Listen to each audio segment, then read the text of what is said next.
Well, hello again and welcome to another episode of the Hyperion Adventures Podcast. I'm Tom. As always, I'm with my gorgeous, super lovely, and luxurious wife, Michelle. What? Thank you, sweetie. Hi, everybody. So good to have you with us. We were recording this episode on Sunday, August 16th, 2020.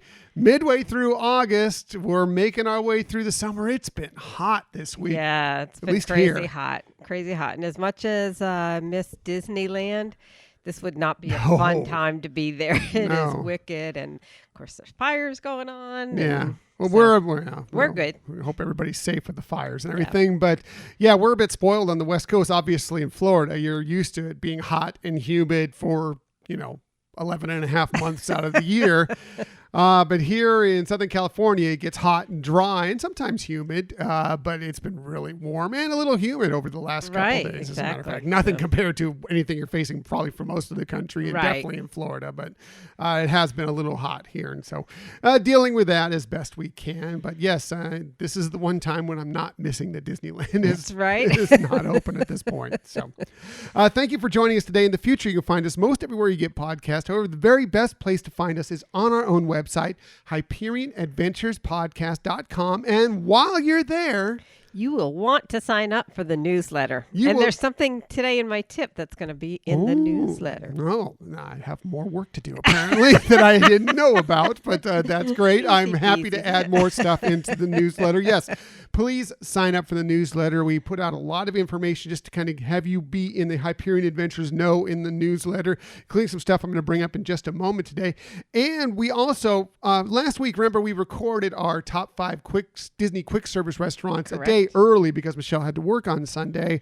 We had a late email come in from the newsletter that unfortunately we didn't get to because of the fact that we were recording a day early, but I wanted to make sure and get to it here because I said, if you wanted to send us stuff on our list anytime afterwards, we will be happy to add it to a future episode. And Nate and Serena, the DVC duo, who are such wonderful friends of ours, they are great people. They have a great blog. Check out dvcduo.com. Yes. Check out their blog. They wanted to chime in with their favorite quick service restaurant. Oh, cool. So they said, "Hi, Tom and Michelle. We hope you're both doing well. With so many great options around all the Disney parks, we decided to focus on Walt Disney World." So they didn't put these in a specific order. They just listed them. Or did they? I don't know. They didn't put a number next to it, so we'll just go with it anyway. Satuli Canteen. I think I said Canteen so many times last week. I know it's Canteen. Satuli Canteen from Pandora. Ronto Roasters at Star Wars Galaxy's Edge. The Tangerine Cafe in Morocco in Epcot, which is closed right now. There's a little concern that the Tangerine Cafe might not come back, so keeping our fingers crossed for that one to come back. It is a great one. Captain Cook's at the Disney's Polynesian Resort and Spa. And the Mara at the Animal Kingdom Lodge at the Jambo House. Nice. So, great list. Picks. Thanks, Nate and Serena, for chiming in. We really appreciate it. So speaking of that, we love hearing from you. This is a very interactive show, as you can just see or just heard, or whatever the case may be, depending on where you're finding this podcast. You can always hit us up on social media. We're very active on social media. We're on Twitter at Hyperion Podcast, Facebook, Instagram, and Pinterest at Hyperion Adventures Podcast. We are on YouTube. Thus, we mentioned you might be seeing this. We are on YouTube. If you want to find us on YouTube, just do a quick search for Hyperion Adventures Podcast, and we'll come up there, and then you just hit subscribe, and anytime we have a new video being released, you will know about it and you can watch it at your leisure. And if you ever want to email us, just like Nate and Serena did, you can always hit us up at our Gmail account, HyperionAdventurespodcast@gmail.com. Right. We love hearing from people. We love hearing your responses to the show. Some great feedback that we've gotten. We really appreciate that. So thank you, everybody. Yes. Thank you, everybody. Thank you for listening. Thank you for contributing. Thank you for just being a part of our Hyperion Adventures world. We really appreciate you so very much. We have, going on to a couple other notes, and we mentioned this last week, but I'm going to mention it again. We have joined the Parks and Monorail's most magical virtual run team with others from the Disney community, including Nate and Serena, who we just talked about. Together, we have accepted the challenge of the Broadway Cares virtual 5K, and we're raising money to make a difference for men, women, and children across the country who are affected by COVID-19, HIV, and AIDS, and other life-threatening illnesses. Now, I had put out there on social media this week, we're trying to hit this goal with this team of getting to $1,000 between the 10 teams that are within this, the 10 podcast vloggers, bloggers that are within this community here in this team. And so we're all trying to reach this goal. I think originally we only had 8, so it was 125 per team. Right.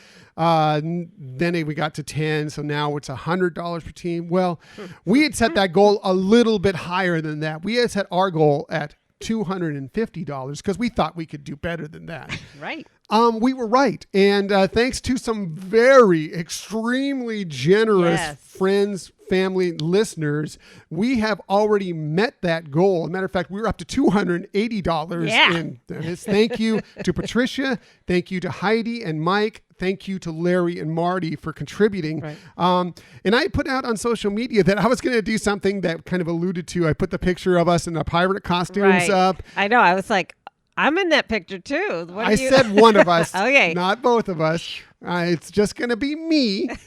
And I said when we reach our goal, and I was going to announce it this weekend to try and inspire people to help us reach our goal. Well, we already reached that goal, but that doesn't mean I'm not going to do it. I am going to take on that challenge. So at some point coming up here in the next few weeks, I am going to dress up in that pirate costume, which is so good. Do a little dance, lip sync to a song that I'm going to let the listeners choose out there. You get to pick, nominate songs. We'll put it out as a poll of which song I should lip sync, and then we will put that video up on YouTube, on all the social media and everything. So that'll be done because we've already met our goal. Now, because we've already met our goal, we think we can do better than that. That's right. We are going to set an even higher goal. I'm going to double it. I'm making it 500. Wow. Yeah. So if we reach 500 in donations, I am going to, I have a couple other costumes, and so maybe I might even add another one in if we seem to get closer in, but I'm going to put on a kilt and dance a little Scottish jig lip sync to another song as well if we reach that 500. So that's the next goal that we want to reach. Please donate to us. If you donate at least $10 to us, we have some of our old school Hyperion Adventures podcast logo magnets, refrigerator magnets. We will send one of those off to you. And while of course, while supplies last. And of course, we'll get this all out to you. But more importantly, you want to see me in a kilt doing a little Scottish jig, which will be terrible, but it should be hilarious. So please help us out if you get the chance. But we will be getting that pirate video out, and I will be asking for nominations for songs this week, and as well as eventually putting out a poll, picking between maybe the 4 songs that I think are the best, and we'll figure it out, or the 4 songs that get nominated the most. So also this week was out in the newsletter, and we posted it on social media and announced it on the podcast last week. It was our first new category that we're adding to the Hyperion Adventures Disney Hall of Fame, the 2nd annual Hyperion Adventures Disney Hall of Fame. And what our category was for this week was Best Disney Villains. Now, that was across all Disney properties. It could be live action. It could be animated. It didn't matter if they were original Disney properties, if they were Disney properties that were brought in later, whatever the case may be. And we put it out there for people to nominate. But first, before I get to what the actual nominations were, we wanted to get to our 5 that we added to this list. So, Michelle, let's get to your list first. All right. So I tried to pick ones that I thought obviously were intriguing and tried to really get a broad base from across all the different universes of the Disney company. So, and again, no particular, I guess the order is not my, which ones are my favorites, but more the order they came out. Right. Well, I'm going to say this. We're kind of just listing these right now. We are eventually going to do a top 5 favorite Disney villains episode. So we'll probably put these in order. And some of these I've just kind of thrown in, at least for my list. I don't know if your list too, because I want them to get nominated. It doesn't necessarily mean that they will be, I mean, our top 5 lists shift all the time anyways. Right, day to day. By the time we actually get to this episode, I may have a completely different top 5 list, but we wanted to get to them anyway. So I'm sorry. Go ahead, Michelle. All right. So again, in order that they appeared, the Disney's first full-length film, The Evil Queen from Snow White and the Seven Snow Dwarfs. White and the Seven Dwarfs, Darth Vader, very Star nice. Wars, Ursula from Of Little course, Mermaid, yes. Hopper from A Bug's Life. A Bug's Life, very underrated film. I know, and then Thanos. Or Thanos, I don't know. Thanos. From the Marvels. Potato. Yes. Potato tomato. Hot, Phineas and Ferb. From the Marvel Cinematic Universe, of course. Like that list. Very good. Thank you. What about yours? My list, I'm going to start with Hades from Hercules. Oh, yeah. Good one of my favorites. Captain Hook. I love Captain Hook. I mean, he almost made mine. He's such a good bad guy, but he's silly and hilarious at the same time. From Peter Pan. Mother Gothel from Tangled. I love Mother Gothel. I think she's devious and nasty, and I love Mother predicted that was going to be one of yours.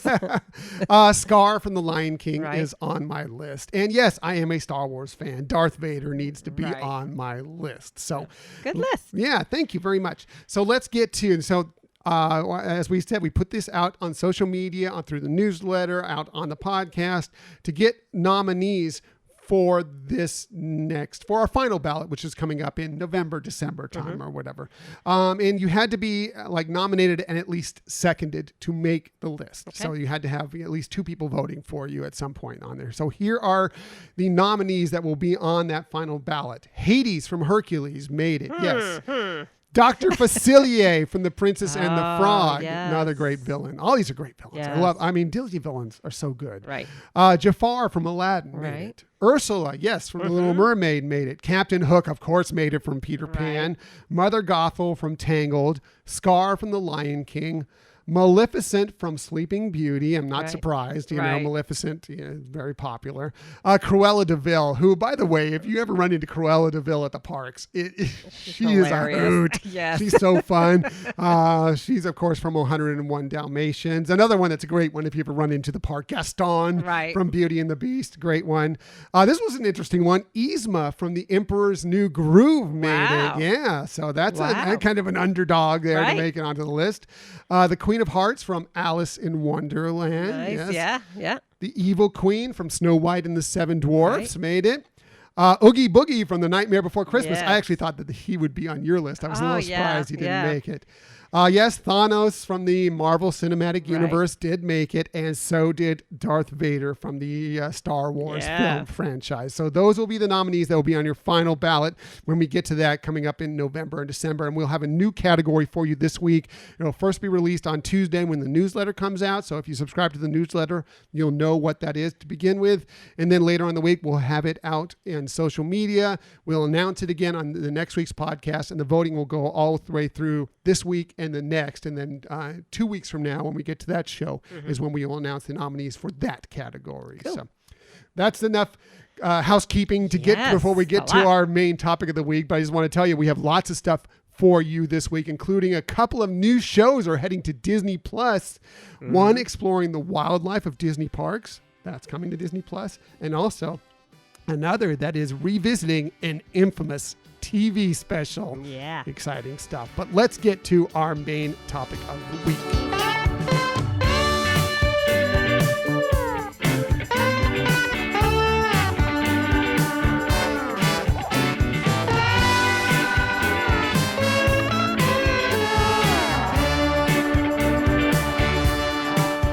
So yes, this week's main topic, we decided, we've explored a lot of, actually last week we were quick service restaurants. We were going more casual and everything. And we've been daydreaming for a long time about Disney trips. I mean, it's been a while since we've been able to get anywhere Disney. And so, we're just wishing and hoping and maybe someday we'll get to go back eventually.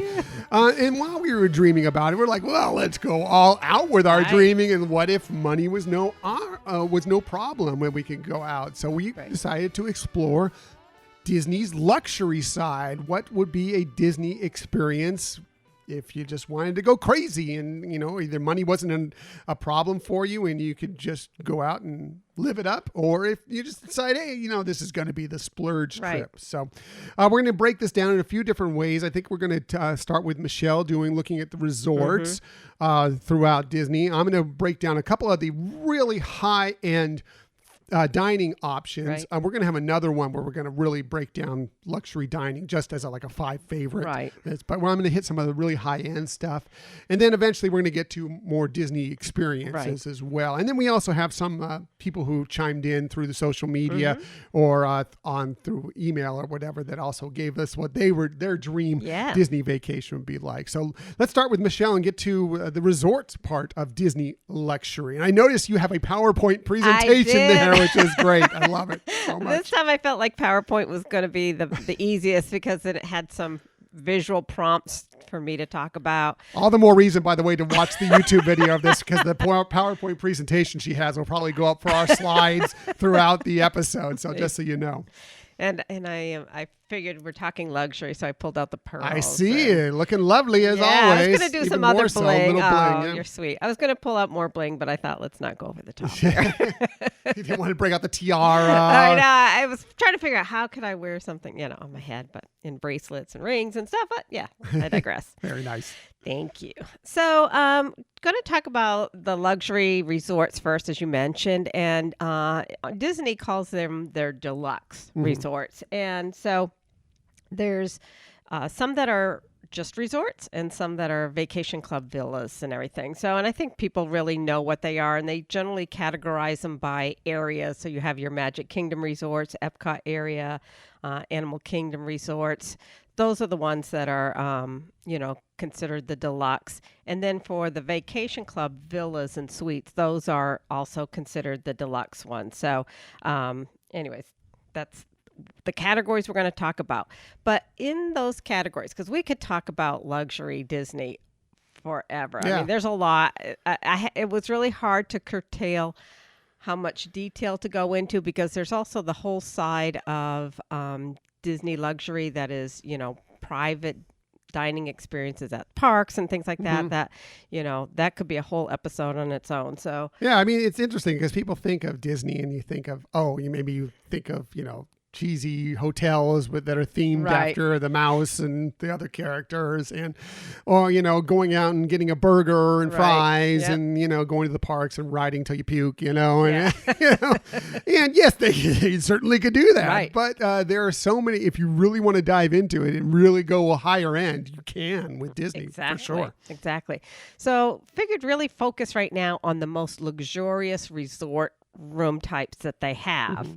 And there's really like 4 categories. So they have bungalows, cabins, tree houses, and 3-bedroom villas. Those are their top of the line, pretty much, type of resort rooms. So starting with the 2-bedroom bungalow. And first I want to mention that all of these have full-on kitchens, a washer and dryer, etc. within the units.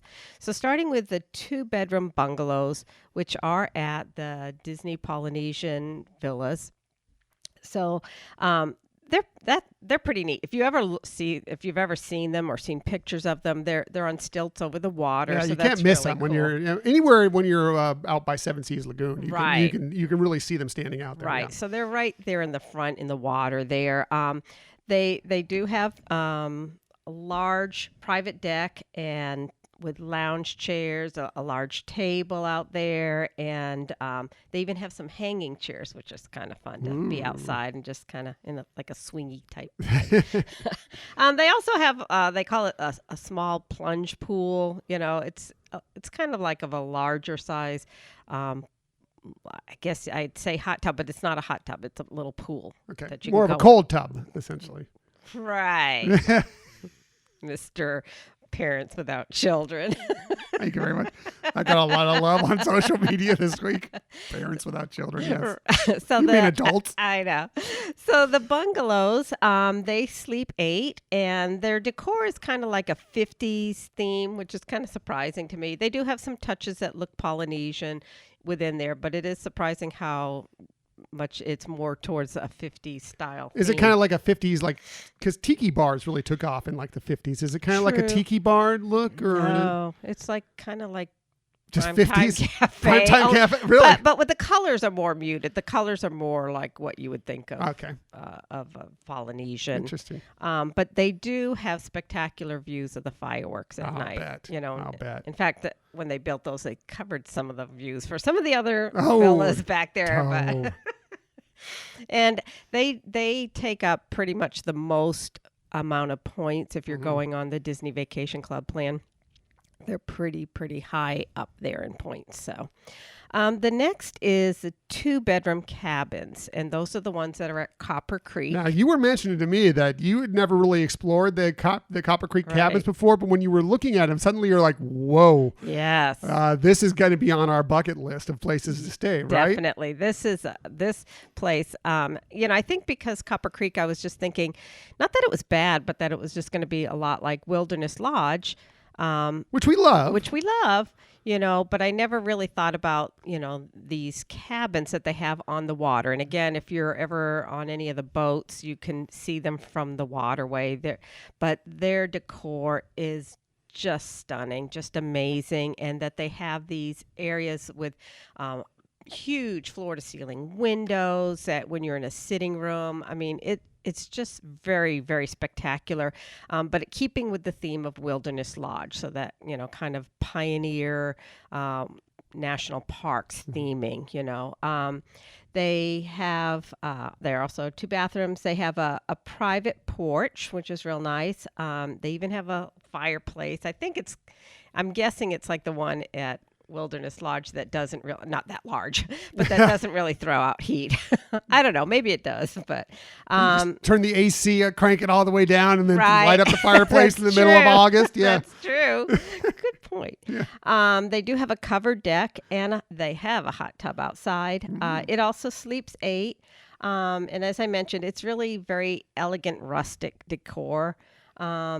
But the sitting area, as I mentioned, really has, and if you see these pictures, stunning, just wide open space, windows, etc. So it really looks like it has spectacular views of the lake from the inside as well. So yeah, this one just, it's, like I said, I had never really explored it. I thought, a cabin, we've enjoyed cabins. We do the ones that are at Fort Wilderness. Yeah, which we enjoy very much. But this is obviously a much more elegant level. Yeah, I know you were saying, like, maybe we need to, think about changing a trip coming up and figure out a way to do this with some people. Right, exactly. We may work on that at some point. Yeah. So it has a lot of space if you had a family, even though it says sleeps 8, that's, talking about kids and fold out couches and things like that. But it does have a lot of space in there, and their deck outside, it's really, really looks beautiful as well. Nice. Yeah. We'll have to look into that for sure. Right. So, and then the next one we mentioned we're going to talk about are the TREEHOUSES, and those are in Saratoga Springs. Those are 3 bedrooms, but also just 2 baths. They're neat too because they're like 10 feet off the ground as well. Who doesn't want to be in a treehouse? It's just kind of cool. I always thought you were a kid. Didn't you want to be in a treehouse? Right. They're octagon shaped, and so what it does provide is that the rooms have really great windows. And I guess maybe that's my thing, having, natural light come in a room, but great views of like woodsy views and things like that. To be able to look out at even in the bedrooms, etc. So, they also have a very large deck and table and chairs, and so it's a really, to me, it's more of a zen kind of a place to go to. The rooms, because of, I think the shape may feel a little smaller, but it's still pretty spacious. Nice. Yeah. And then the last category are the 3-bedroom grand villas. Those are the vacation clubs. That's another dream. I know you've been dreaming about one in particular for a long time. Exactly. Now they're all a little different. They all have some similarities. The one similarity is they all sleep 12. Wow. But again, that's, that's also using fold out couches and, drop down beds, things like that.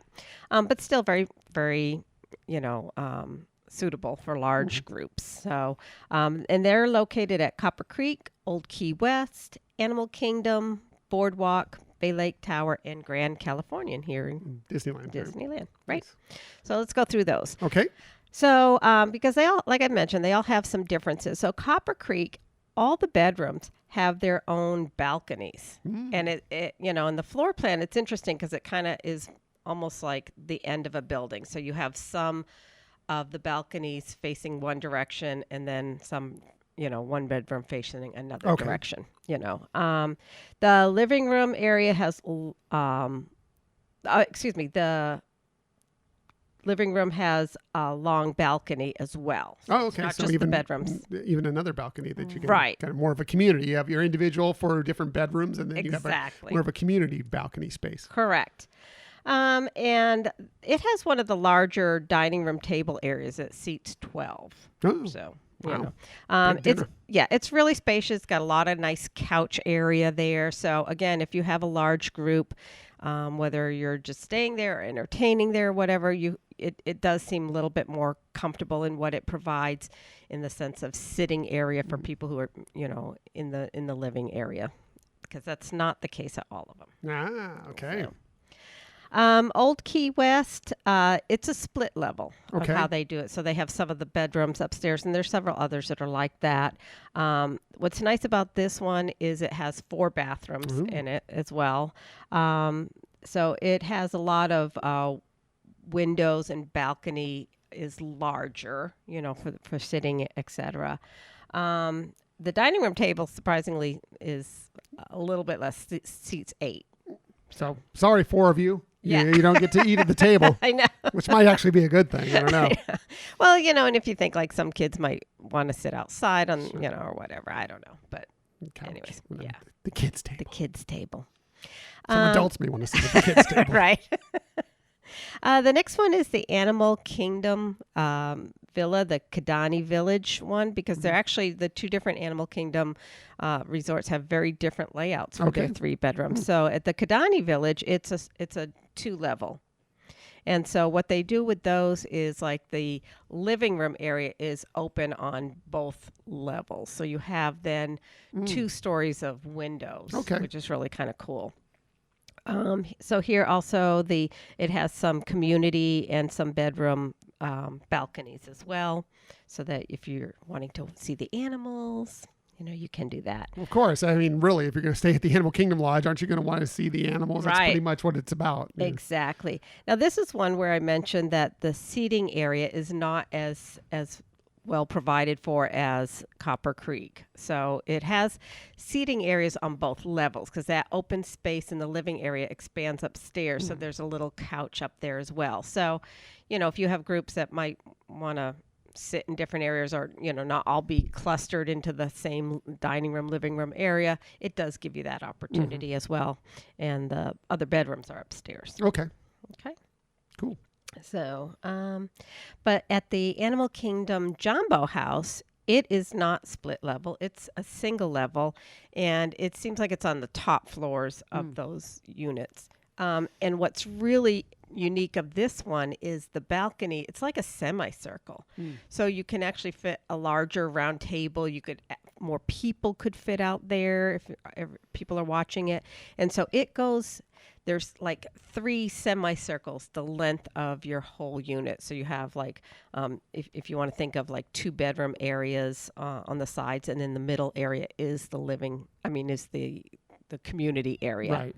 So, and the other interesting thing about the layout that is on the Disney website is it appears to have a pool table. Really? Yeah. And I did some research. It seems like that's what people say is there, but there wasn't anything on the Disney website itself that designated that pool table. So I don't know if all the units have it. Some units have it. Your results may vary. Yes. So, but anyways, I think with their balconies, that's what makes them really stunning and unique, is that they are much larger. And so you can fit more people out there, more chairs out there. Yeah, it looks like from the picture you have there, it looks like easier to dine outside. Right. And, sit out and watch the animals and have a meal, have breakfast or have dinner or whatever the case may be. So, but anyway, so that's Animal Kingdom Jamba House. The next one that has 3 bedrooms is the Boardwalk Resort, the Boardwalk Villas. Again, this one also, which is nice, has 4 bathrooms. And it's also has the longest balconies. So it goes the entire length. Similar of what I was. One long balcony. Right. So, and you can access that balcony from various rooms. So it's kind of nice that it provides that. It has a really great large living area, kind of like really large in the middle, with dining room table, and the other area with the kitchen, and then also a lot of nice couches. So cool. Yeah. And then there's Bay Lake Tower, which is the one that you dream so much about. Yes. Bay Lake Tower is they're the ones when you're looking at that resort and you see these grand windows. Yeah, if you look at the top of it, and they're just Right. this tall area of, big glass windows. Right.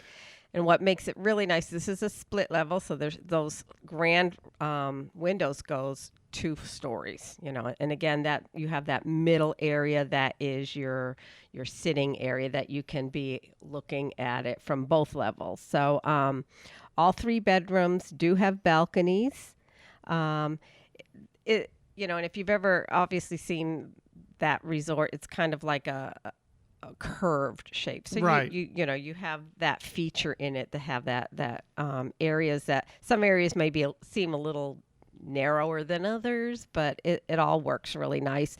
They have a large area for dining, and their couch space or sitting space in that regards is on, kind of, if you look at both units, the top and the first floor and the second floor, then you do have a lot of couch space, but it's separated. So, okay. And again, the bedrooms are upstairs, or 2 of the bedrooms are upstairs, I should say. Okay. And then here on the West Coast, the Grand Californian. And so it also has 4 bathrooms. And I'm not trying to be obsessed about bathrooms, but it's nice if you are having a party that people aren't necessarily always having to use the restroom that is for the bedroom. Also, if you're going to have 12 people in the room, up to 12 people, I mean, you don't want to be fighting for 2 bathrooms if you can help it. And one of the things, we should bring up about this is that, yes, these are ridiculously priced either for dollars or for points for some of these. But if you're coming with 2 or 3 families and you're splitting it with your points or money or whatever the case may be, then yes, it's still expensive, but it becomes a little more reasonable, and you can live in luxury. I mean, you still have these great spaces kind of to be together, but also to separate yourselves, especially with some of these private balconies and your own bathrooms and whatever the case may be. So, it's one of the benefits of if you wanted to just go all out, invite your friends and decide that you're all going to splurge on it. Exactly. So good point. This one has kind of like that rustic charm also, and it has a lot of ample space for dining, for sitting. Again, the bedrooms all have their own balcony. It's split level, and it does have a pool table, and it mentions it on the Disney website. Okay. So if you're interested in that, it's kind of like a game. There to have Think a of little like billiards. a game room. Yeah. It just seems like a fun, nice little feature. And again, if you have like a family, that could be a fun activity that some people are doing, and as other people, may just be sitting and enjoying the sights from the balcony. Yeah. So. I mean, if you're going to have one of these rooms, there's no point in getting one of these giant rooms that's so much about it. If you're going to just be at the park from rope drop to fireworks, you want to take advantage. This is going to be more of like something that you go to the parks. Of course you do. Right. But maybe you spend a little more time around the resort, a little more time in the room. If you're going to spend that much, if you're going to use that many Disney Vacation Club points, whatever the case may be, to get one of these, you should enjoy it to its fullest. True. And, unlike obviously the more routine rooms, is that you have space to move around. You're not feeling like you're dodging people sometimes, or if you have a meal, whether you're bringing something in, having in-room dining or whatever, you're not feeling like, hey, one or multiple of us has to sit on a bed to eat. You right. have. We've all run into that, haven't we? Right, exactly. And even though it's a fully stocked kitchen and dishwasher and everything, and you may not want to be using it to cook meals, or you may, but at least you have some of the conveniences. Like if, we've talked about in the past, you want to have breakfast and, have space for people to be eating breakfast while everybody's getting ready and showered and dressed, also, etc. Washer and dryer. Yes. Which you don't think like, I don't want to do laundry while I'm on vacation. Right. But, you get into some of these hot weeks. One, you don't have to pack as much in a right. day where, the many more bags you bring, a lot of times you're being charged for that by the right. airlines. But then also, it's hot. Your clothes are getting sweaty. You may be changing clothes 2-3 times a day, possibly. Having the ability to wash clothes occasionally, believe me, is from people who are Disney Vacation Club right. members and have had those rooms with the washers and dryer several times. It's a godsend. Right. It's so nice to be able to wash clothes occasionally. So do you have a favorite of one of these luxury? Well, I haven't looked into them as much as you have, but I agree with you about the Bay Lake Tower. Those always look spectacular. Right. We love the view. We normally don't do a theme park view when we do Bay Lake right. Towers. We do a water view, Lake view. For Bay Lake, and we love that. We've sat on our balcony for hours and right. just watched what goes on out there. The electrical water pageant, right. watching the pirates go out for the fireworks and stuff, that sure. thing. And just we see the monorail. Yeah, see the monorail. We've seen some interesting things like a ducks going after a turtle, or was it a turtle going after ducks? It was the weirdest thing, but it was hilarious. But we've just had the best time just sitting out there having a cocktail and watching, and the views that you see from those. Coffee in the morning. Yeah. The views that you see from those look spectacular, but I have to study more on the Copper Creek cabins because right. those look pretty cool too. Yeah.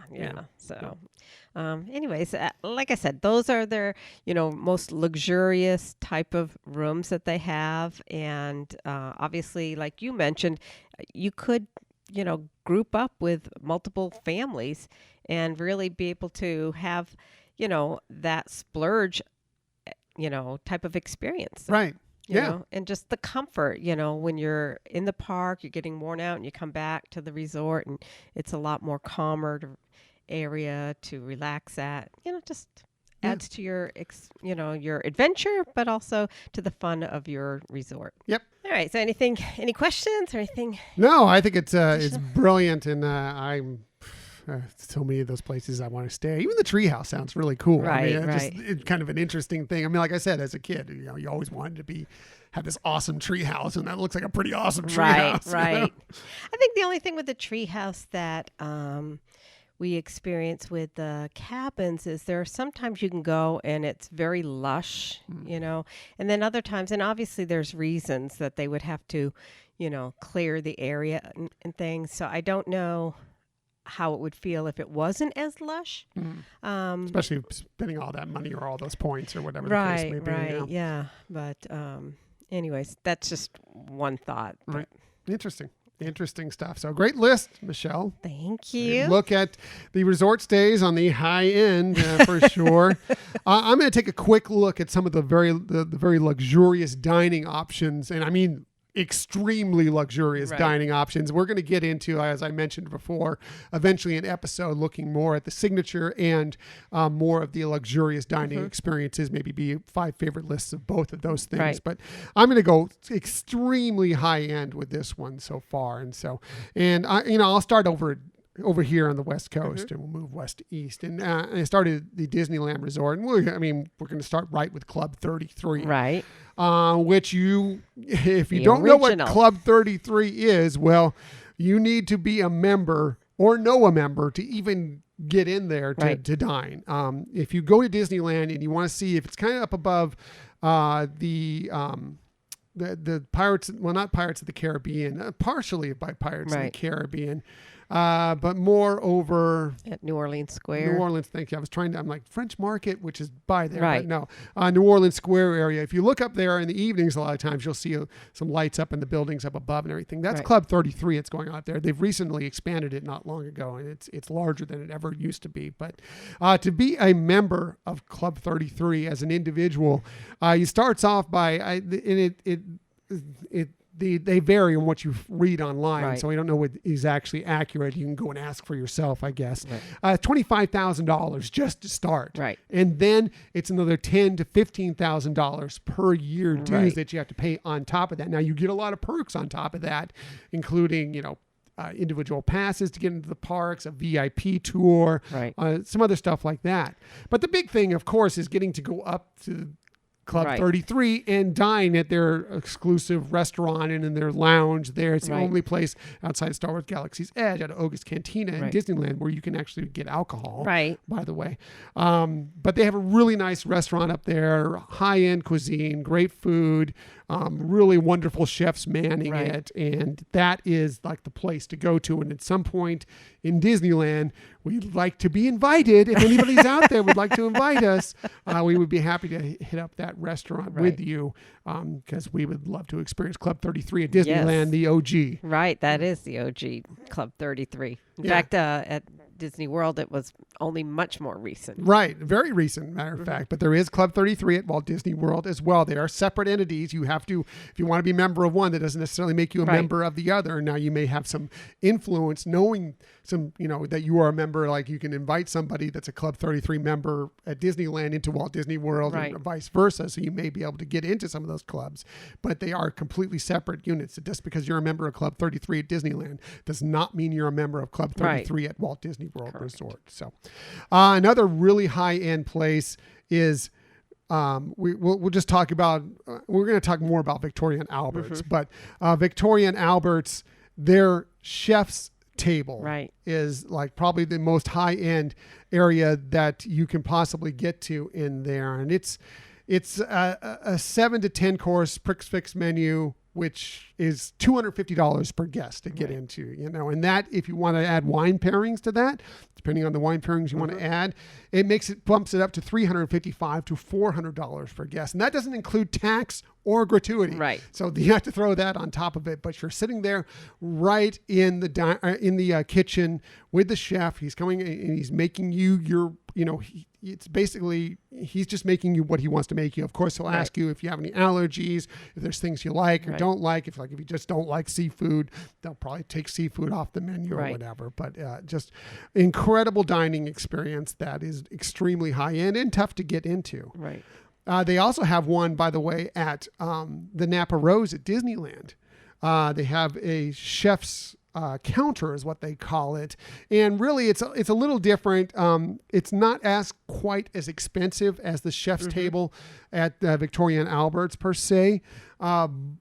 And you can actually order off the main menu there. However, it's very exclusive in that there's only 12 spots per day that they give out. So you have to get there at the right time to get into this area to check it out. So it's really tough to get into. Most people never have the chance. They go in there, they try, they ask, but it's gone all the time. So really interesting. Now, if we're going to talk about high-end Disney dining, we have to go back to Disneyland and talk about 21 Royal, which, if you don't know what 21 Royal is, if you know the old Dream Suite, which is right above Pirates of the Caribbean attraction there, where you used to be able to spend the night, you may still be able to spend the night there. I don't know. They have still the beds and everything there in place as if it's the Dream Suite still laid out as the Dream Suite. However, what they do now is they have an evening dining experience that costs $15,000 for up to 12 guests. So essentially $1,250 per guest. And by the way, if anybody is out there willing to invite us, we are willing to put up $250 a piece. If you guys can cover the other $1,000 per each of us, so $2,000, we're in. Okay, we're in for this. So just let us know if you have any interest in that. So What this is it's a fully immersive experience at this place. And I'm going to go through a little bit of this. I got some of this from some people. Actually, it was at the Disney Food Blog who had experienced this. So I'll read a little bit off of what the website says and then go a little bit of what their night experience was so you can kind of have an idea. Now, these are at $15,000, as you might expect. Right. They definitely do sculpt it to what you prefer. Sure. It's not like you're paying $15,000 for the same menu that the people that did that before you were going to exactly. get. So here, kind of off their website is what they describe the evening is going to be. So they say, on the evening of your 21 Royal experience, your guests will arrive at the majestic Disney's Grand California Hotel and Spa, where they will be greeted by the hotel's valets. We've been watching Downton Abbey. Valets. Once your entire party is assembled, they will be given a VIP escort to the site of the evening's festivities. First, signature cocktails are served by professional butlers. Again, Downton Abbey. Do they have footmen? In the salon. And then everyone is invited out to the patio for a casual reception. You and your guests will also have time to explore the different rooms and discover some of the more magical features. So you get to kind of peruse through the Dream Suite and take a look at it, while you're having cocktails and enjoying the evening, and also sitting out there on the balcony, which overlooks the rivers of America and, Pirates of the Caribbean and New Orleans Square and all that area. Yeah, well, Fantasmic comes later. Then it's time for dinner. You and your guests take your seats around a lavish table covered in white linens, fresh flowers, and set with gold-plated dinnerware and fine crystal. This is when... It's just like an evening here at home. Yes, it's just what we do at home. Only completely opposite. This is when the evening's adventure really begins, as a fascinating tale unfolds, told through fine food and drink, making for a unique and truly magical fine dining experience. Then, in true Disney fashion, you can end your evening with a grand finale, dessert on the private balcony where you and your guests are treated to a spectacular view of the rivers of America, and on certain nights, prime viewing of the park's nighttime entertainment, which, yes, of course, will be Fantasmic, which, if you've been to Disneyland, takes place right there on the rivers of America, right in front of that space. Right. You'll have the best view possible for that. And then, of course, that's followed usually by some sort of fireworks spectacular, which you'll have a great view of as well. And a lot of times they also, they do a lot of the projections on the castle, on It's a Small World, up and down Main Street. Well, they also do those projections on the water spray that they use for Fantasmic as well, so you can watch it there as well, so you don't miss out on any of the projections. So here is what Disney Food Blog went when they had their chance to do this. So thank you to Disney Food Blog. I'm stealing this from you. I hope you don't mind, but we're giving you publicity for it. Here is their example menu that they went through. Now, they said that they were going to do, again, these are all sculpted to what your desires are. For $15,000, you get to kind of pick what kind of food you want to have. They wanted to go for more of a comfort food menu. So just know that going in. This isn't necessarily what it would be like for you if you decide to invite us and pay for us and do the $15,000. But this is what they had. So they started off. Here's how the courses went. Every course has a name to it, a title to every course. The first course was the Reserved and Elegant Beginning, which was golden Ostera caviar, potato pillow, and creme fraiche sabayon, which I know Michelle loves all of that. Yeah. Every part of that. That just speaks to Michelle. Exactly. By the way, wine, exquisite wine, paired with every single course of this. I believe it was some sort of French champagne with this. I didn't list the actual wines and champagnes and everything else that they used in these, but everyone was paired with some sort of wonderful beverage as well. The next course was When Spring Calls, which had angelati of Iberico ham, which is some of the most high-end ham you will find anywhere, and a Toki cheese, English pea coulis, leeks, and toasted hazelnuts. Yeah. Oh my gosh, that's delicious. The next course was Super Bloom, which was zucchini blossom, pheasant confit, spring onion, and zucchini blossom glacé. Wow. Yeah. That was followed by what is called the description was just circle. And what it was, and they said, I told you it was comfort food. It was a grilled buffalo meatloaf with rhubarb chimichurri, fava bean, and mint parmesan foam. Now, you think of meatloaf, you're like, okay, meatloaf. If you were to see the picture of this dish, if you went to Disney Food Blog and saw the picture of this dish, it is about the most elegant meatloaf you will ever see in your life, and it looked delicious. The next course was called Opening New Doors, which was A5 Japanese Wagyu beef, green garlic coulis, roasted beet, and Perigord sauce. Wow. Again, elegant, beautiful, lovely dish. Finally, the dessert course. There's actually kind of a 2-tier dessert course thing here. The dessert was called Dream is a Wish Your Heart Makes, which was Valrhona chocolate mousse sphere. I can say that sphere.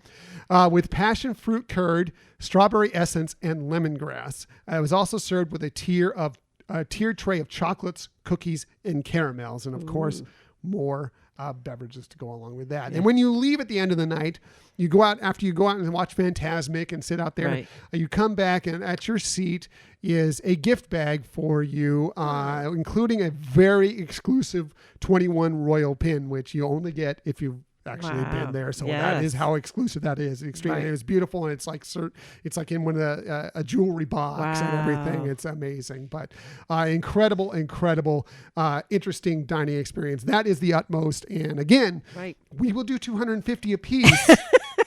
If anybody other wants to cover our $1,000 a piece, along with the other, what would it be? $1,250, something like that. We're in. So just let us know. Hit us up on our email. We're in. It's 12,500. Yeah, you had all the numbers. 12,000. You were missing a zero. 12,500. Thank you. Sorry, I'm not trying to correct you. Parents without children.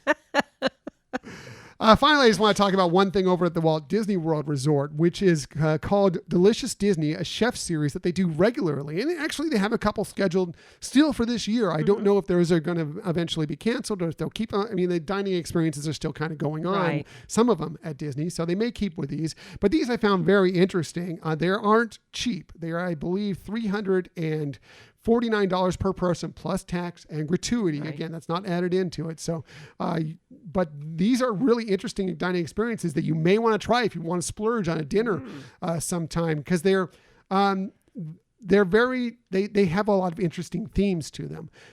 So it's a themed culinary event that takes place at Markham's, which is a restaurant in the private clubhouse of Golden Oak at Walt Disney World Resort.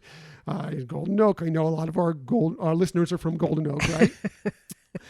Each dining event is themed around one of the legendary Disney story tales and features delectable menus created just for the uniquely themed event. So what they have still coming up this year is the Villain Celebration, which takes place on September 21st, 2020. Wow. And that's going to be featuring, they use chefs from the Walt Disney World Resort. Nice. Executive Chef Scott Hunnell from Disney's Grand Floridian Resort and Spa Culinary team is heading that one up. Later in November 16th, 2020, they're doing a Walt Disney World Resort celebration featuring chef de cuisine Daniel Cecilia from Disney's Contemporary Resort culinary team. So, but they've also done some other interesting things in the past. They've done experiences based on Ratatouille, Aladdin, The Lion King, the music of the Sherman Brothers, the Epcot festivals, etc. They do all sorts of these throughout the year. It's a multi-course meal, and they're designed just at the whim of the chef. So really cool. Again, $349 per person plus tax and gratuity, but really cool, and something that really kind of interests me. I mean, it's expensive. I don't know if we could afford that, but at some point, maybe might be worth a splurge night. We've done a very expensive dinners from time to time, and some of these, if one of these interesting themes calls out to you, I'm sure it's just an amazingly wonderful evening. Right, absolutely. No, it sounds wonderful. All of those dining experiences sound amazing for sure. Now I'm gonna have to rethink my like birthday and Mother Day menu topic requests. That's right. There we go. So just some interesting stuff there. They also have, like some of the Food and Wine Festival, there's winemakers dinners and stuff like that, which are high end, that are also wonderful. But I just wanted to get through a few of those, and we'll go through more of these restaurants, Victoria and Albert's, Remy aboard Disney Cruise Line, Citrico's, Napa Rose, Steakhouse 33, some of these other high end restaurants when we get more into luxurious dining on a future episode.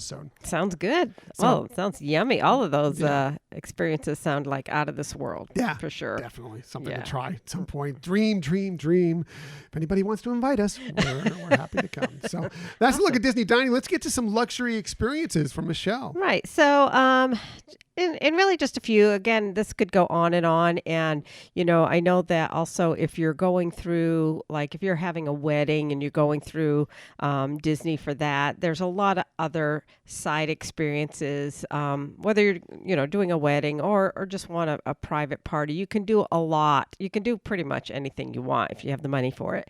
But the things that are, more achievable maybe for people to get into that are more luxurious is club level rooms, for example, at some of the deluxe resorts, and so having a club level resort gives you advanced availability to some planners to help you plan your vacation.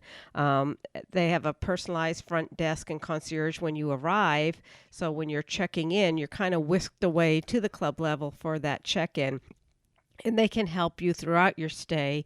If you have changes of plans or additional ideas, then they can help coordinate that for you.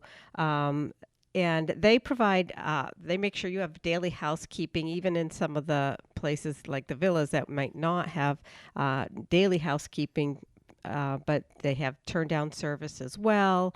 And then, so you do have access to that room every day through your key.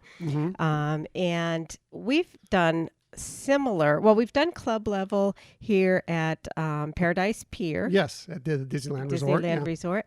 And we've done similar in the concierge on Disney Cruise Line.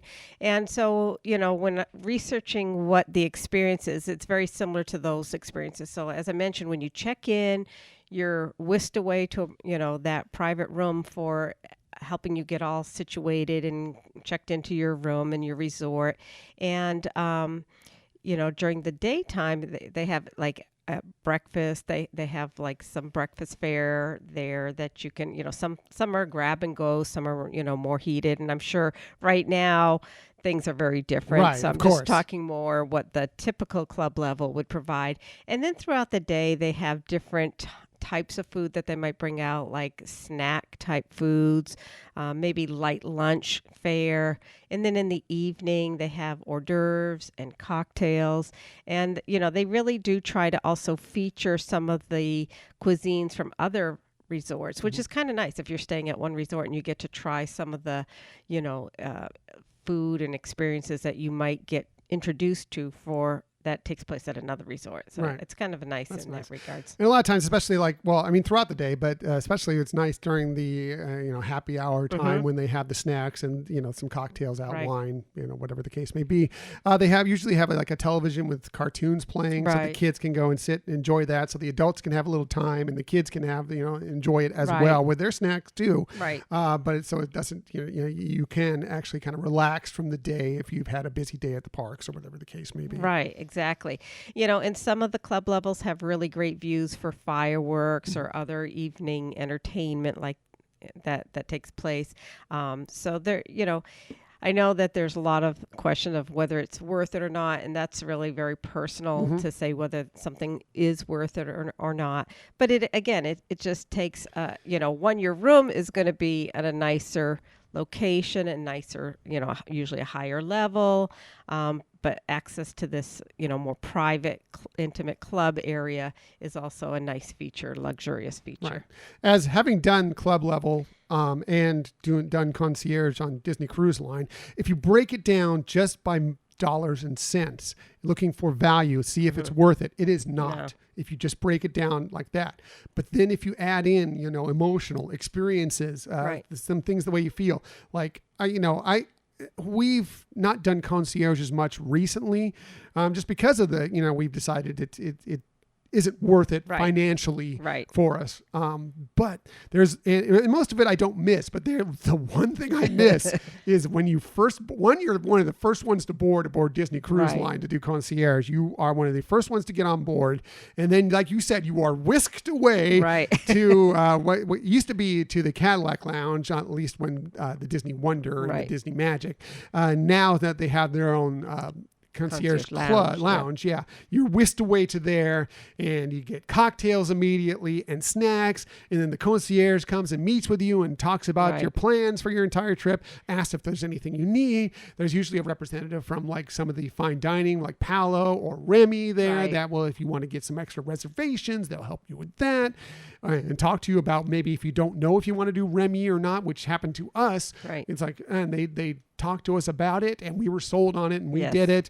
It's really that day, that first time you board and you just get this first class experience. That's the one thing that I miss not doing concierge. The rest of it, I love the lounge. I love the coffee machine. I love the snacks all day. I love the happy hours at night, but when you break it down financially, it's just not quite worth it. Doesn't mean we won't do it again. We don't do it like we did for a short period of time where we were doing it.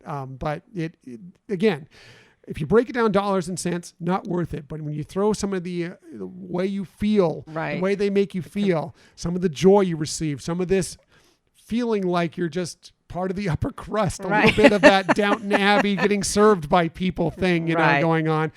Sometimes it feels worth it. Definitely. Or, sometimes there's an experience you really wanted to try to get arranged for that you couldn't get it arranged prior to your travel.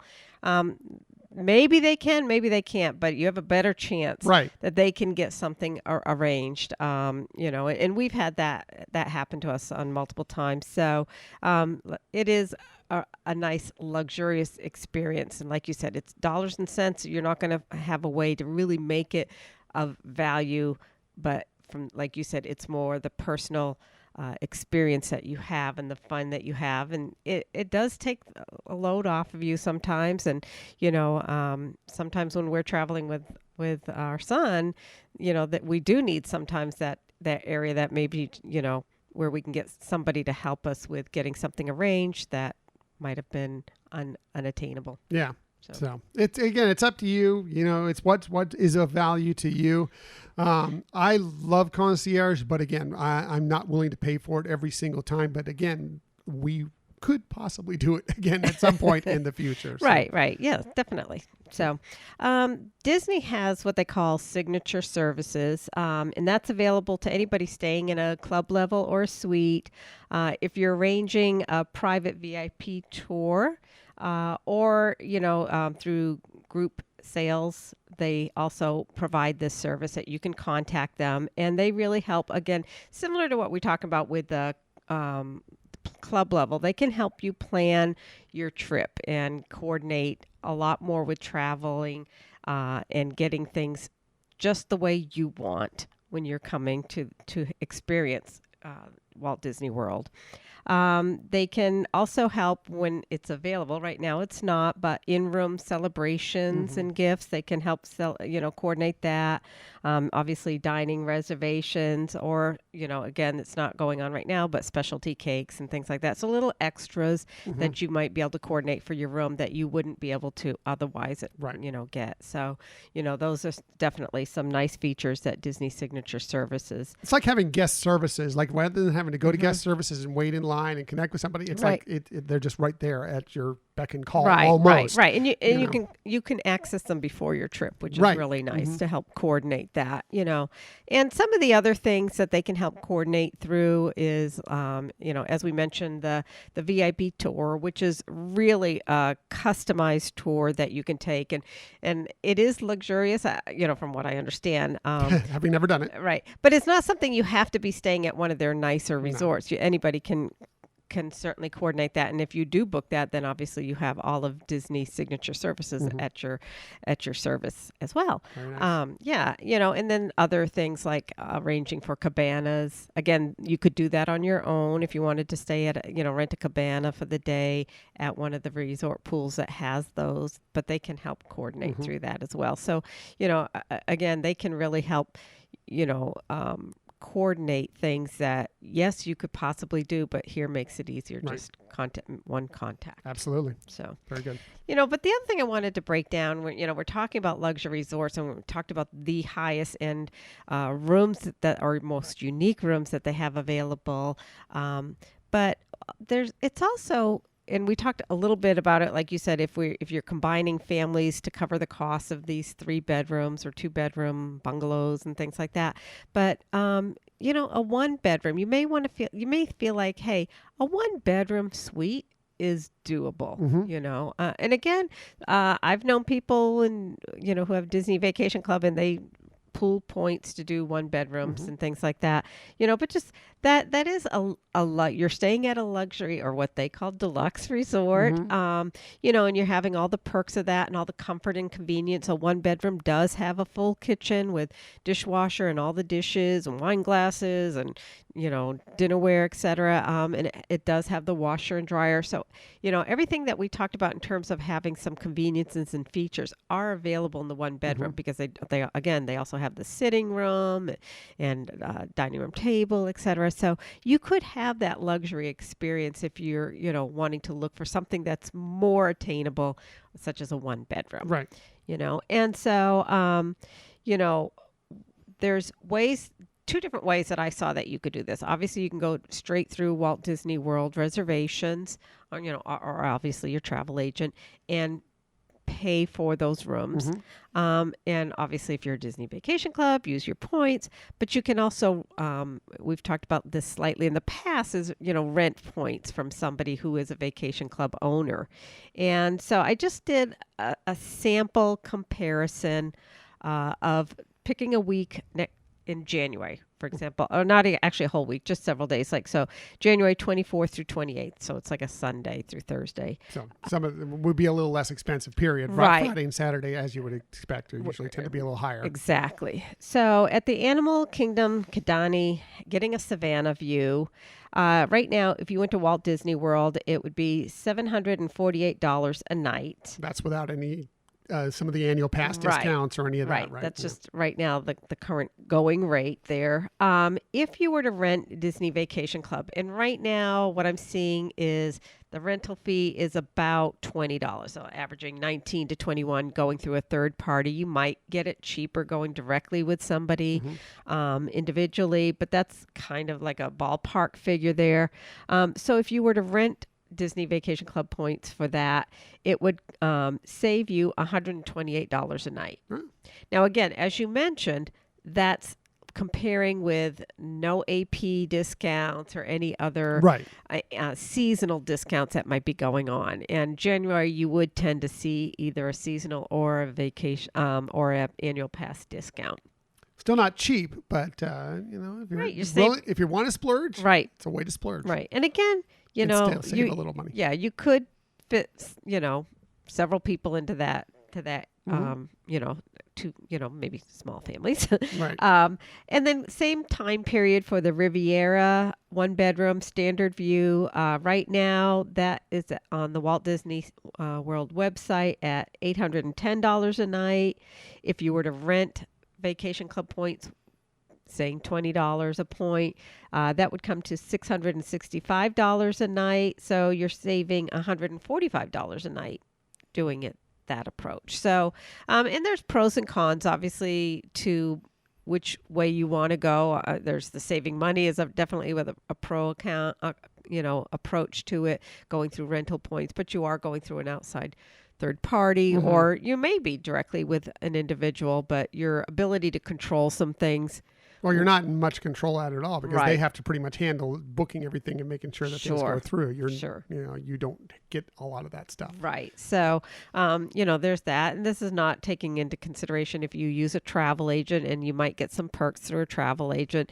You know, it's trying to compare apples to apples right now. But obviously that savings would seem to diminish once you add in other discounts that Walt Disney World might throw in. And obviously that's still way too high for most people. You know, they're still not going to be able to afford to pay that. But if you ever do feel like, oh, this is a special vacation, maybe it's a, you know, special wedding anniversary or, you know, special celebration for somebody else or whatever, and you feel like, you know, hey, we can splurge once, you know.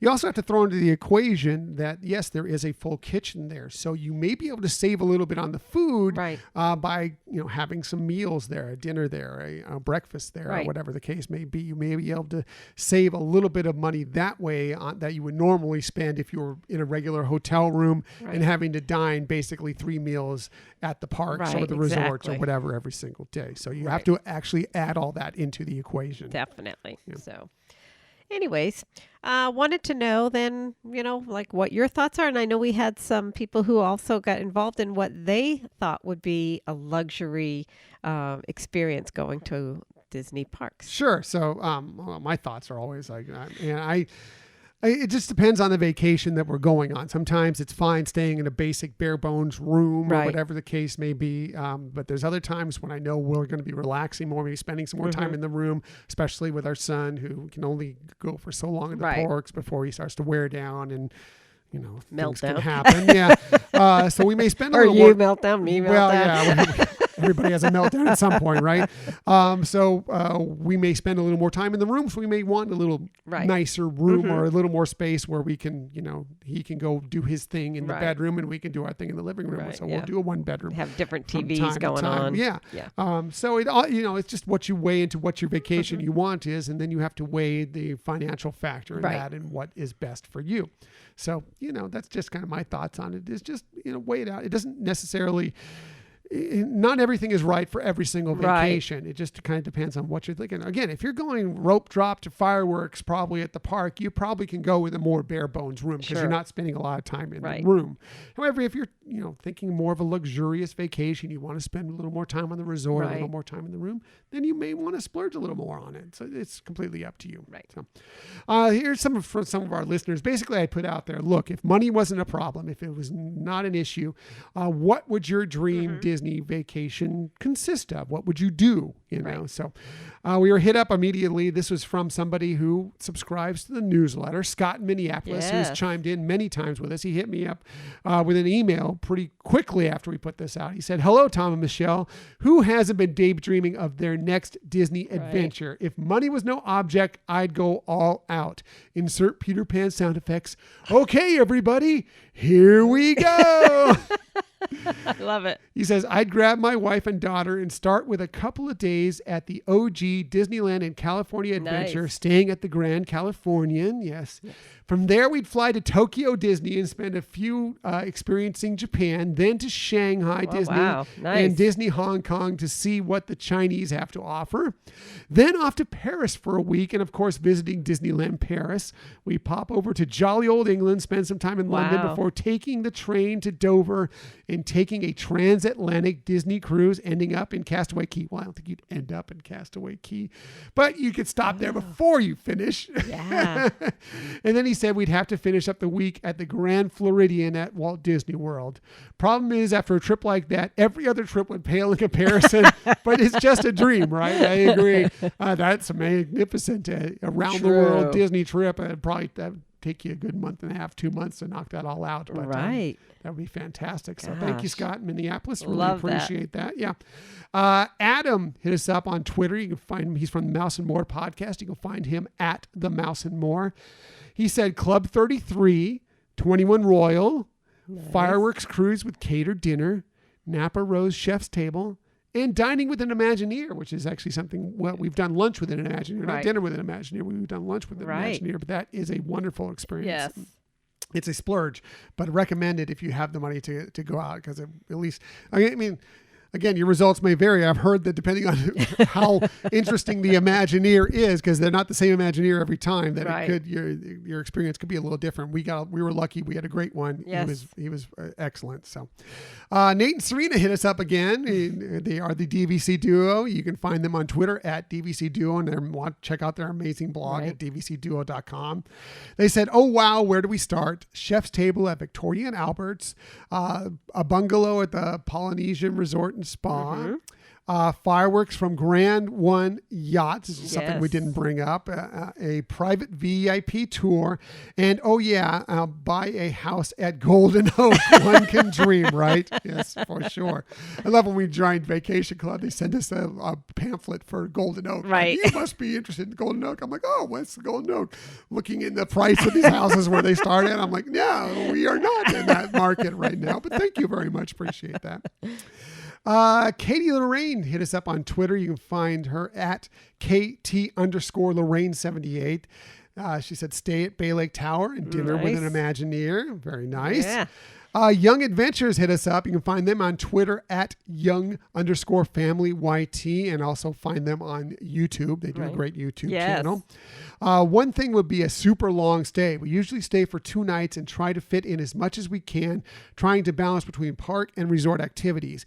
It would be awesome to stay for like 14 days and do everything we could ever want to do, LOL. Yes. That's long stays are the best. Right. Because you get that nice balance of park time, resort time, really getting to explore when you're at Walt Disney World. Long stays are awesome.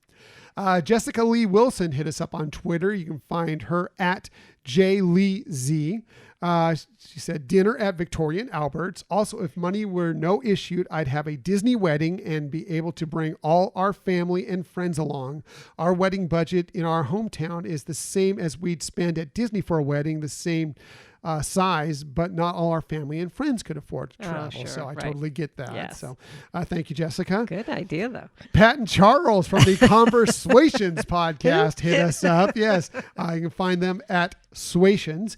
Do Disney dream experiences count? Because if they do, we'd gather a group of our best friends. I hope we're among that group, Pat and Charles, and do an all-expensive paid exclusive tour through Galaxy's Edge. Lightsabers for all, rides and Ronto wraps for breakfast, lunch, and dinner, and to go. I noticed you mentioned like maybe you might want to do a little variety on that. Love Ronto wraps, but for the 12th Ronto wrap, something different. Finally, we were hit up by Keenan and Rachel from Part of Our World podcast. You can find them at POOW podcast. And they said, this isn't a thing yet. I think it's obviously from Keenan. This isn't a thing yet, but when it is, I won't have enough money for it. Galactic Star Cruiser. Yes, that is the one thing that we are definitely going to dream about and somehow save up enough money to do Galactic Star Cruiser. Assuming, I think they're still going through with it, assuming it's still going through. So thanks everybody for chiming in.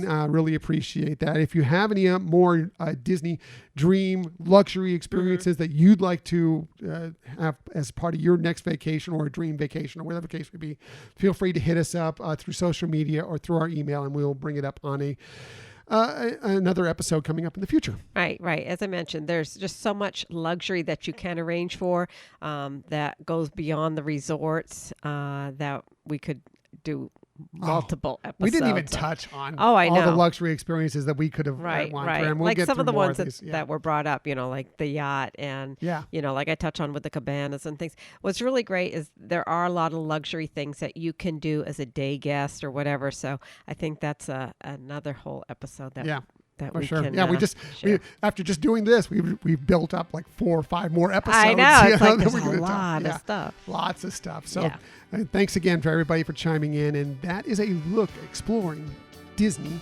luxury.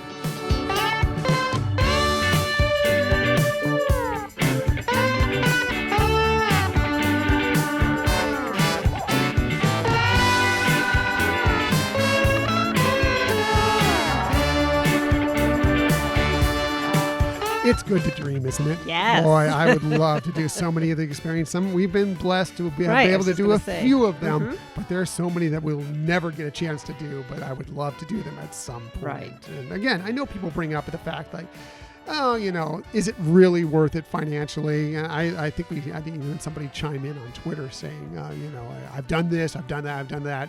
None of them seemed really worth it. I'm like, okay, well, fine. But it's, again, if you look at it dollars and cents wise, a lot of these experiences aren't necessarily worth it, but just the luxury, just the feeling you have when you're doing it. And convenience and it sometimes comfort will feel more worth it than really it is if you were to break it down on the bottom line. Right, exactly. So let's get to our Disney stories of the week. Not a lot this week, but I do have a couple of stories for you this week, all involving Disney Plus. So let's get right to it. There's a new series exploring the wildlife at Disney that can be found at Disney parks that's coming to Disney Plus. This from people.com of all places where I found this. On Wednesday, Disney Plus announced a new original docuseries from National Geographic that will give subscribers an inside look at Disney's Animal Kingdom Park, Disney's Animal Kingdom Lodge, and the seas with Nemo and friends at Epcot. Wow. Yeah. The 8-episode docuseries Magic of Disney's Animal Kingdom, although they're obviously looking at Epcot too, right, will be narrated by Josh Gad, Yay. One of our favorites for sure.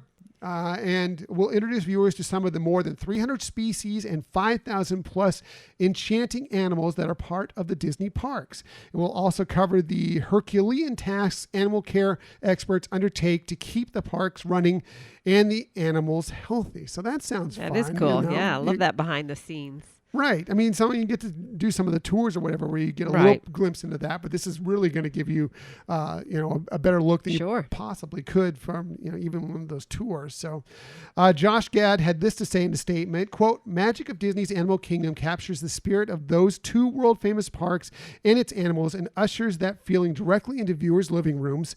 Each episode, we get to know these animals intimately and are immersed in the magic of Disney.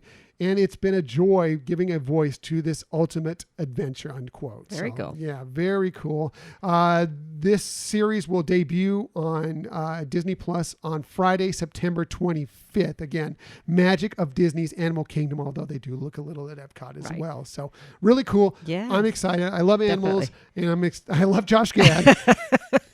I'm excited to see this series. Yeah, I think it's going to be really interesting and fun. I think obviously there's going to be a lot to learn from it, and that's going to be great too. And I'm glad you like animals. Yeah, I do like animals. And parents without children. Finally, next story, there's another infamous special that is getting a remake for Disney Plus in sort of block form. Okay. This from Variety.com. One of the most infamous events in Star Wars history is getting resurrected on Disney Plus through the lens of Legos. Nice. Yes. Yay. The Lego Star Wars Holiday Special. Woohoo! Yes, will debut on the streaming service on November 17th. It's set after the events of Star Wars: The Rise of Skywalker, and the special continues the partnership between Lucasfilm and Lego of making playful, tongue-in-cheek animated versions of Star Wars story using Lego figures and blocks. The 45-minute special will follow Rey as her further investigation of the Force launches her and BB-8 across the history of the Skywalker saga as Finn, Poe, Rose, and Chewbacca prepare for the Star Wars Holiday Life Day on Chewie's home planet of Kashyyyk. Love it. Love it. Yeah. So, if you've ever tried, you can find it if you go to YouTube. I think it has been up there in the past. Try to watch the original Star Wars Holiday Special. It is horrendous. It is really tough to watch. But you can take it for the comedy of it right. if you want and just laugh at it, but it is really interesting. But this is kind of interesting. We love the Lego right. Star Wars stuff that they put out there. There's a lot of them already on Disney Plus. Some of the animated things and the games. Yeah. Just always funny. I'm really excited for this. This sounds interesting. A rep for Lucasfilm tells Variety that a few quote Star Wars and quote actors will reprise their roles for the special, but it's still unclear whether Daisy Ridley, John Boyega, Oscar Isaac, or Kelly Marie Tran are returning. So they say that it wouldn't surprise me. Anthony Daniels does everything. So if there's anything with C-3PO, probably Anthony Daniels be a part of it. Yes, which is so awesome. Right. Love it. But we'll see about some of the others if they're part of it. What is clear is that the Lego Holiday Special directly evokes the 1978 Star Wars Holiday Special that aired on CBS on the same date, November 17th. Oh, wow. Yep, that special starred all the original Star Wars actors, including Mark Hamill, Harrison Ford, Carrie Fisher, Anthony Daniels, and Peter Mayhew, and introduced the concept of Life Day as a special holiday Luke, Leia, Han, and Chewie celebrated after the events of Star Wars: A New Hope. Yes, try and search for it. If you haven't ever seen it, just go and check it out. I don't know. just so you know how horrific it is. It is amazing that thing was ever made, and it just is kind of just been pushed to the we don't remember that at all. Whatever happened with that. I saw somebody else post out there, like, if you think that's bad, there was a Donnie Marie Star Wars special that someone posted a picture of, or maybe it was a little video. I don't know. I saw it on social media that looked even worse. Oh my gosh. I don't know.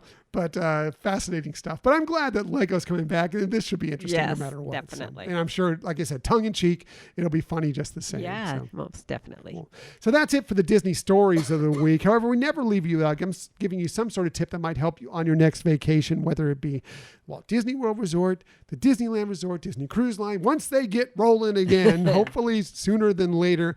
And we always start with Michelle. One, because look at her. She's awesome and wonderful, beautiful, luxury in essence right there. But she also has the very best tip. So let's get right to it. Here's Michelle's tip of the week. You're so sweet, so kind. So my tip, I tried to kind of go with our theme from today and talking about luxury resorts. And so I actually have two. Okay. So the first one Tips of the week. Yes. The first one is just kind of comical information that I ran across. And, you know, if you've ever stayed at one of the Disney luxury or deluxe resorts, you might have had a wonderful sleep. And that might have been because you're on vacation at a really great, place. But it might have been the bed. And you can actually own a Disney mattress. Not a used one. Please tell me it's a new one. No, they're brand new. I'm not going to advertise. If you will include information on the newsletter about this, or you can send us an email if you want to know what brand. But it's actually, this brand has a Disney mattress. Oh. Well, feel free, this brand, to advertise with us if you want. Right. We will sell you every week.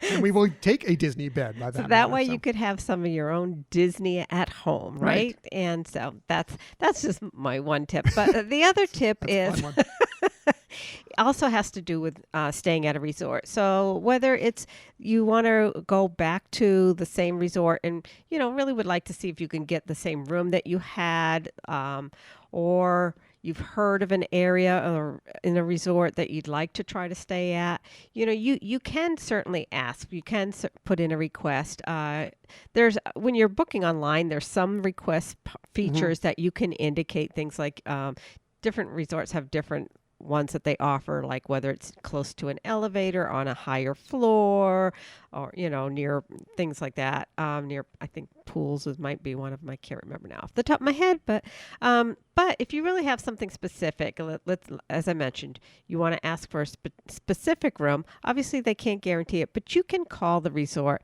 generally speaking, about 4 or 5 days before your arrival, have your reservation number available when you're calling them, and, let them know what you're looking for. And if they can't provide you that same room, let them know what's important about it. Now, obviously, like if you're trying to say, hey, we stayed in this room on our honeymoon and it's our, special anniversary. We want that room. I know they'll try, but they might not be able to get that, but they certainly will try.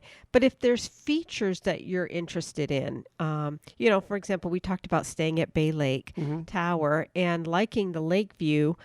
We tend to go on the side that faces the monorail stations, and that way we're seeing the monorail coming towards us, whereas you could get a lake view on the other side, and it might be a little bit more secluded looking. So letting them know what you're interested in, in addition to the room request, so that if they can't provide you that exact same room, they could accommodate maybe something that is similar or meets the feature that you're looking for, and obviously share with them, if it is your anniversary and you did have your honeymoon there, let them know that. Or if it's a special birthday or it's your first time ever staying on property and somebody told you this area would be great, let them know that so that they can at least indicate that on your reservation. And as they're playing Sudoku with trying to put people in rooms, they can have that additional information. Yeah, we've done it many times. Yes, we've done it at Bay Lake Tower, and we have at times gotten the exact same room we requested, one that we love, the space that we love. Right. Also, we've done it at the cabins at Fort Wilderness because there's, depending on where your cabin is, you can be closer to the road or you can be kind of more away from it. Now, if you want to get a quick walk, because one thing, while the cabins are great, there are, you have to catch a bus to catch another bus or catch a bus to catch a boat. So there are some transportations. And if you don't issues. So if you don't want to walk as far, maybe, you know, you have little ones that don't want to walk as far, then maybe you want one closer to the bus stations or whatever the case may be. But we kind of like to be a little more secluded, as you know, have more views of wilderness, more views, and a little quieter where the buses aren't coming by all the time. You know, so we will pick our own. We have a particular spaces that we like, so we've requested areas there, and we've almost always maybe not getting the exact cabin we wanted, but definitely the area that we've wanted every single time. So. And it helps if you can give them some, like I said, either a variety of what area that you want, like you're saying with the cabin, we've usually specified the loop and, you know, kind of maybe 3 or 4 that we like, or in one of the resorts, again, what floor or what side to face and things like that. Again, and when you're talking to them, let them know you totally understand they might not be able to accommodate that request, but you know, they generally do their best to try to get something about your request to be fitting in for your vacation. That's very true. So don't be afraid to ask. Give them a call. Definitely. Michelle's tips, always the best tips. Let's get to my tip of the week. I'm also going to base it on what our topic was, our main topic for this week. And I'm going to talk about, although we didn't really touch much on Disney Cruise Line, I'm going to talk about if you ever have a Disney cruise book, the process, I've talked about this in the past, the process for upgrading your cabin. You know, you don't have to necessarily purchase concierge prior to it. You may be able to get lucky and get the concierge cabin if that's what you want for a bit lower price, actually a significantly lower price than what you would buy if you were to get it in advance. Now, I will say this right off the bat, when you're booking your Disney Cruise Line room, make sure whatever you book is a room you be comfortable staying in, because there's no guarantees that you can move to a different cabin within it. So make sure whatever cabin you're in, that will be good enough for you. Now, if you want to take a look when you get to the cruise port to see if there's something available and a different level, whether it be just moving up a couple categories, or whether you want to go all the way up to concierge, or you know, who knows, maybe even the royal suite if you're willing to pay for it. You can always get there. One thing you do is when you arrive at the port, go and check in as you would normally, get your key card, get your picture taken, all that stuff, get ready to go. Then you head over to the supervisor's counter, and there should be a sign there saying if there are no upgrades available, there'll be a sign there saying there's no upgrades available because the ship is completely booked or whatever the case may be. You can also ask when you check in, and they may know, and when you check in, but they may not.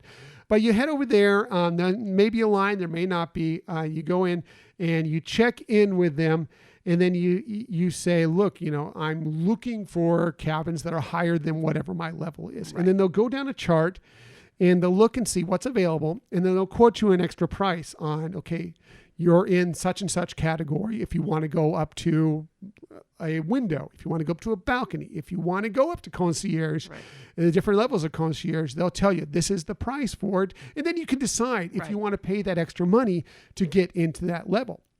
Again, it will be significantly less than if you were to book it ahead of time, but there are no guarantees that you get it. And you also do not get the benefit of the concierge, the shoreside concierge that you get of booking things early before you ever get on the cruise.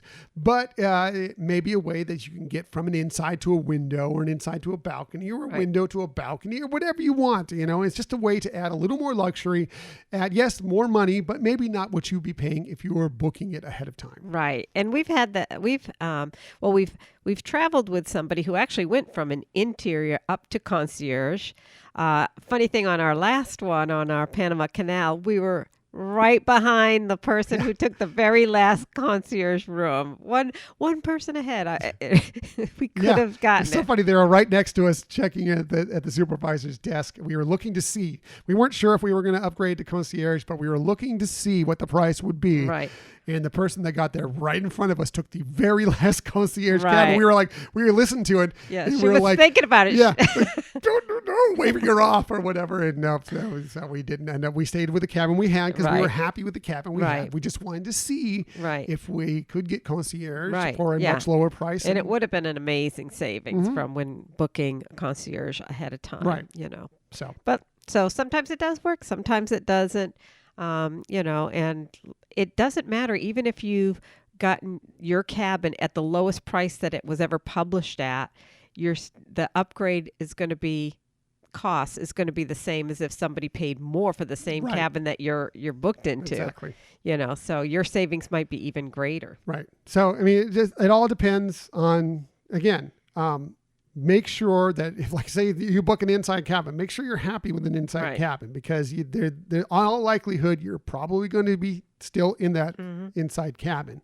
But there are options if you should want to look into into going into a different cabin. So, and for right now, since Disney is being a little bit more lenient on its cancellation requirements and fees, and obviously they don't want people getting on a ship that they might be ill.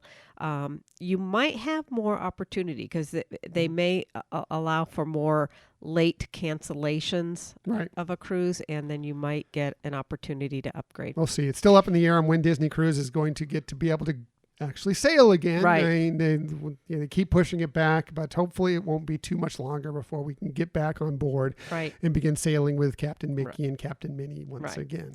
And you could also ask about upgrading on the hotel rooms, which we've done that before, where we've, been on Disney Vacation Club points and asked for the availability of a, higher level room or whatever, and sometimes going from a regular to a club level or whatever the case may be. Different things. You can ask when you're checking in, and they'll try to help you out. Right. Don't expect that you're going to get it for free. I mean, sometimes that happens. Sometimes you get a little pixie dust and they bump you up to something for free, but don't expect it. Right. So don't be upset if they quote you. Yeah, we can move you up to a 1 bedroom suite, but it's going to cost this much more money. That's probably what likely is going to happen. But you never know. It's worth asking, finding out what the amount is. Maybe you get bumped up. Maybe you get the pixie dust. You get bumped up for free, or maybe it's within your price range that you feel it's worth going. Right. Exactly. So that's it for this week. Next week, well, we're counting down the days until Phineas and Ferb, the movie, Candace Against the Universe, comes to Disney Plus on August 28th. And to celebrate that, we're going to kind of take a look into the original series and talk all about why we love that show so much. Right. And, sadly, we did not learn to appreciate that show when it was actually a current thing. We've watched it now, now on Disney Plus, but after the show had already ended. And I have to say, I was judging a book by its cover. Right. The look of it did not appeal to me. It looked really weird, and I thought, where is Disney going with this? But I don't know. We watched it one time with the Star Wars episode and just realized it was really funny, smart humor. It obviously appeals to kids, and it's just great. So don't judge our episode by its cover for next week. Give it a chance. Right. And if you haven't ever watched Phineas or Ferb, give it a chance and let us kind of walk you through it. Yeah, we're going to talk about how, look, there's a lot of things for the entire family. It'll hit all age groups if you watch this show, including adults. We can, as adults, watch this show and laugh at it because there's a lot of things that are highly actually intellectual within this that you have to think about, and that kids will never get, but the adults will totally get every time they see it. It's really interesting. If you've watched Phineas and Ferb, love Phineas and Ferb, hopefully, our exploration of it will kind of, bring it all back, all the memories, all the good times, and get you prepared for Candace Against the Universe. If you've never seen it, we're trying to tell you why you might enjoy it. You might want to give it a chance, give it a few episodes. I wouldn't suggest just watching one episode and saying, okay, that's good enough. Right. Watching a few episodes, just like any series, watching a few episodes and finding out that, hey, this is pretty good. And we're going to talk all about that next week. So as for this week, we appreciated that you joined us today. In the future, you can find us most everywhere you get podcasts. However, the very best place to find us is on our own website, HyperionAdventurespodcast.com. And while you're there, sign up for the newsletter. Yes. You get a lot of extras. Right. Please sign up for the newsletter. We only send it out once a week. We don't just flood your inbox with a bunch of stuff. We send out a newsletter. Usually it's on Tuesday, sometimes Wednesday, but most often it's on Tuesday, mid-morning, afternoon, depending on where you are. And it just kind of tells you what's going on with Hyperion Adventures as far as episodes, the stuff we have going on. We connect with a little Disney Dishes blog in there as well. And we will have the next category for the Hyperion Adventures Disney Hall of Fame there. You will be the first to receive that. You can also follow us on social media. We're on Twitter at Hyperion Podcast, Facebook, Instagram, Pinterest at Hyperion Adventures Podcast. We are on YouTube. This episode should be coming up on YouTube. Just so you can see Michelle's PowerPoint presentation, you should check that out. If you want to find us, just do a search for Hyperion Adventures Podcast. And once we come up, just hit subscribe. And every time we have a new video coming up, you will be the first to know, including whenever I do my piratey dance and lip sync thing. You'll get to check that out. And if you ever want to connect with us in other ways, you can always email us at our Gmail account, HyperionAdventuresPodcast@gmail.com. Right. We love to hear from you. Love to hear your feedback, sharing some of your ideas with our topics. And we really do appreciate connecting with you. And we also love it when you tell a friend about our podcast. Yeah, please tell your friends about the show. If you have time, more time, give us a rating. Even more time than that, give us a review. It helps in so many ways. That's it. Thank you for listening to another episode of the Hyperion Adventures Podcast. We look forward to sharing some time with you again next week. Until that time, I'm Tom. I'm Michelle. And we hope that you have a magical week. Bye.